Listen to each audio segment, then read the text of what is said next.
At First Presbyterian, we've been doing a series on spiritual practices during our Sunday morning sermons, but also our class time for adults on Sundays. And we've been looking at different, essentially, characteristics of Jesus, things that were integral to his person, things like fasting, things like prayer and solitude. And last Sunday, we looked at the subject of service. Jesus demonstrates that and speaks to the importance of service in multiple occasions in Scripture. We thought a little bit about the time when he does some foot washing with his disciples at the Last Supper, certainly as John records it in his Gospel, and how the disciples weren't really that interested in washing each other's feet, and so Jesus washes their feet, and then he tells them, "What I've done for you, you also ought to do for other people." And so clearly, service was something that was very important in Jesus' life. It's how he lived his life, serving others. And it's also therefore important as his followers that we follow his example. And on Sunday morning, in that class time, in that combined time, we spent some time together and we listened to several members of the church and the different ways in which they served within the church, but also outside of the church. And then we talked about perhaps not so much the what of service, but perhaps more about our attitude, the how of service. And we drew on some ideas that John Ortberg shares in his book, The Life You've Always Wanted. And one of those things that we spoke about was the ministry of the mundane, how in the ordinary course and run of life, we can serve others. And this tends to be those people that we already know, right? People in our family, perhaps people we work with, perhaps people at church. The ministry of the mundane is really a service which involves us not doing things for our own aggrandizement. We're not trying to big ourselves up. We're not looking to make someone else indebted to us. We're doing it really out of a long obedience in the same direction, and that is in the way of Christ. And so kind of coming out of who we are as Christians, we serve others, not looking to get anything in return, but simply because it's the right thing to do. The ministry of the mundane. We also spoke about the ministry of what might feel like interruption or delay.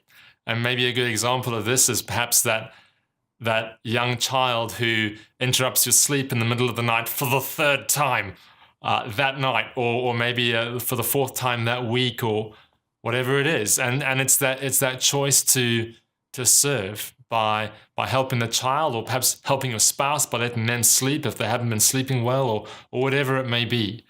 It's that choice to also serve with a good attitude in the process. Then there was that ministry of holding your tongue. James, in the book of James, we hear about the importance of controlling your tongue. And James essentially says it's a perfect person who can control their tongue. And so we know that there are those times where we're serving the other in our life. Often it's those that we know well. We know the buttons to push with them, and they know the buttons to push with us. And it's being able to hold your tongue, to practice not retaliating or not going there when you know it's going to press their button. It's holding back. And it's a service to others. And the last thing that we spoke about was that service of bearing with each other. And that may be the person in your life that you don't necessarily get on with that well. Maybe you've interpreted some of the actions or things that they've said or done as they don't necessarily like you or get on with you.